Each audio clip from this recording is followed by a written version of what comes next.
من كنto Moula fa-haza Aliyyun Moula. For whoever I am his Mawla, Ali is his Mawla. In the final months of the blessed life of the Messenger of Allah, Prophet Muhammad, peace be upon him, history moved toward a moment that would define leadership, loyalty, and the future of an entire ummah. A moment preserved by over 100,000 eyewitnesses. A moment recorded in Sunni and Shia sources alike. A moment known as Ghadir Khum. Kunto Moula fa-Aliyyun. Today, we travel back 14 centuries to witness that day, the 18th of Dhul Hijjah, 10 AH, the day when the religion reached perfection, the day the Ummah was gathered one last time, and the day a divine announcement would forever echo through time. Pilgrims in white moving in waves through desert valleys. 10 years after Hijrah, the Messenger of Allah ﷺ commanded his closest followers to spread the message across every tribe, city, and region. Whoever is able, join me in the pilgrimage. This was no ordinary Hajj. This was Hajjatul Wada, the farewell pilgrimage. As the Prophet ﷺ, The hour is upon us. Gather your supplies and ready the camels. The path awaits those who are pure of heart. more than 70,000 believers joined him. By the time the pilgrims reached Makkah, their number had surpassed 100,000.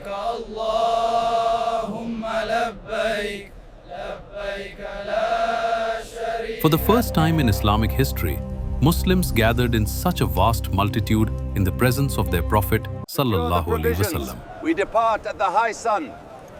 Everyone mounted. He taught them every detail of Hajj, unifying them in practice, belief, and spirit. But this journey held a purpose far beyond rituals. It held a message that could not wait. The pilgrimage ended. The Prophet ﷺ and the massive caravan began their return toward Medina. But between Makkah and Medina, near a crossroad where people would separate toward their homelands, lies an oasis called Ghadir Khum.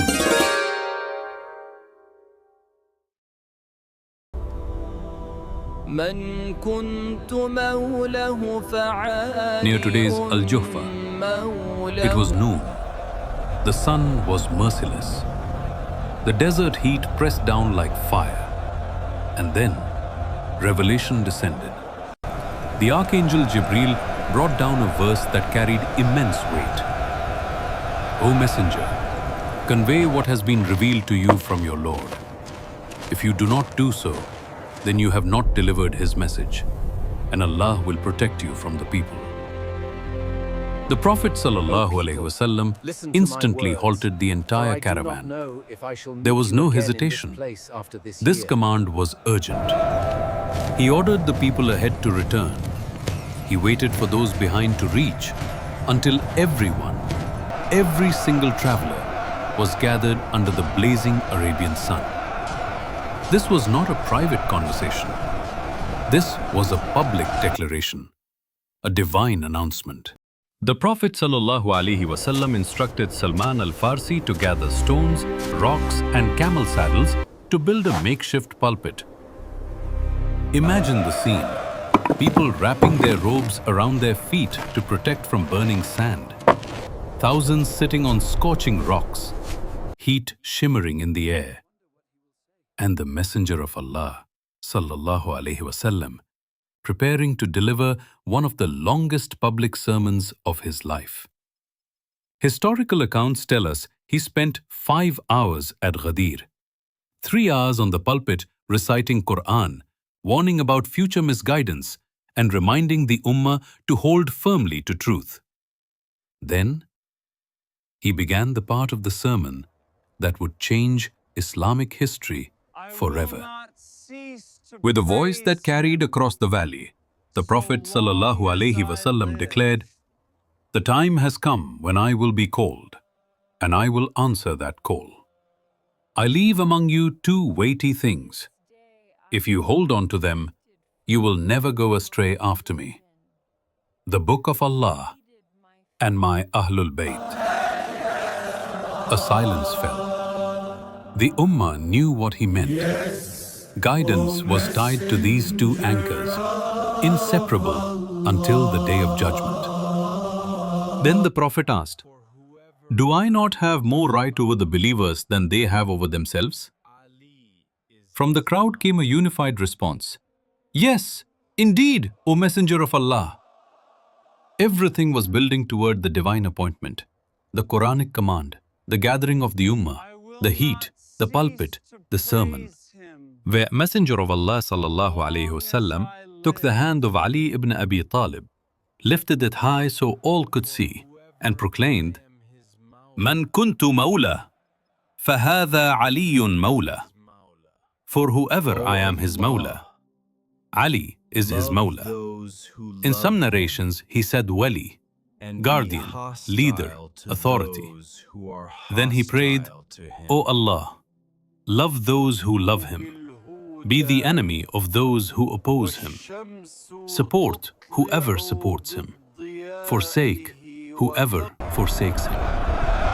This was the designation, the Nas, the declaration of Ali as the leader, guardian, and successor after the Prophet. Then came the allegiances.